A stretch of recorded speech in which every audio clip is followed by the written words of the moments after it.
예수님께서 우리에게 말씀하시기를 하나님의 나라, 보이지 않는 하나님의 나라가 있고, 이 보이지 않는 하나님의 나라가 눈에 보이는 세상 나라를 다스리고 있다. 그리고 그 하나님의 나라는 이미 우리 안에 이루어졌다. 하나님이 이 세상을 통치하고 계신다 하는 것입니다. 풀무불에 들어간 다니엘의 세 친구를 통해서 하나님의 일하심을 볼 수가 있습니다. 그런데 신앙의 위기는 하나님을 믿는 모든 신자들에게 있는 거예요. 여러분, 이런 신앙의 위기 때에 어떻게 하십니까? 예수님이라면 어떻게 하셨겠습니까? 예수님은 그래서 우리에게 항상 기도하라고, 신앙의 위기 때에 하나님이 우리를 다스려 줄 것을 기도하라고 했어요. 우리는 이 땅에 살아가면서 신앙적인 위기 속에서 내 힘으로 살아갈 수 없어요. 하나님만이 하실 수가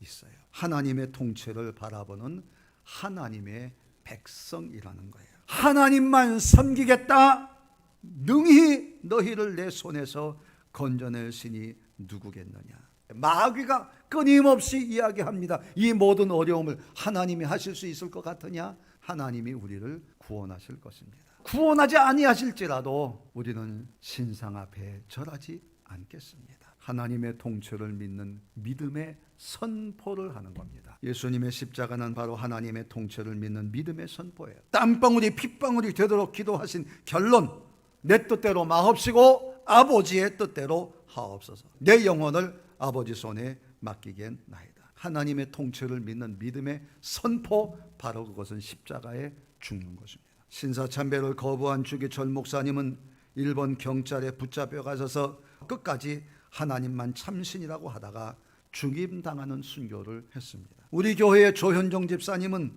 순교자 집안인데 목사님이셨던 할아버지 조석훈 목사님께서 공산당에 의해 순교를 당하셨습니다. 하나님 나라의 통치를 믿고 순교하신 것입니다. 교회는 하나님의 통치를 믿는 사람들의 모임입니다. 우리는 하나님의 통치를 믿기 때문에 이 자리에 모인 것입니다. 우리 신앙의 선조들은 모두가 하나님의 통치를 바라보고 믿었습니다. 그래서 우리 총회는 신사참배를 결의하고 신사에 참배했던 죄를 참회했습니다. 그리고 어떤 고난의 때가 와도 하나님의 통치에 몸을 맡길 수 있는 믿음으로 서자, 이렇게 결의했습니다. 하나님의 통치를 믿는 믿음 때문에 우리는 고난도 당할 수가 있습니다. 그럼에도 우리는 하나님의 통치에 맡기는 교회와 성도가 되어야 될 줄로 믿습니다. 그럼 이제 하나님은 어떻게 통치하십니까? 세상의 왕으로 하나님과 그 백성을 칭송하게 하셨습니다. 십자가에 죽으신 예수님을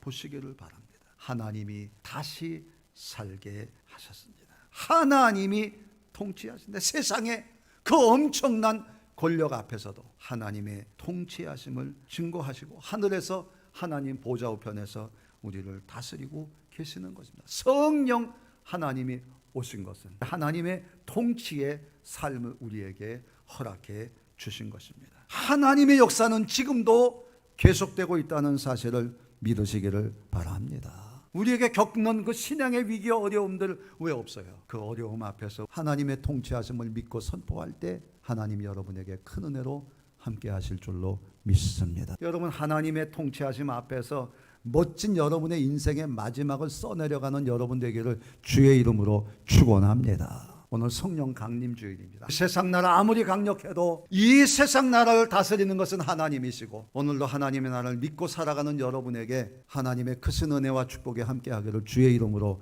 축원합니다.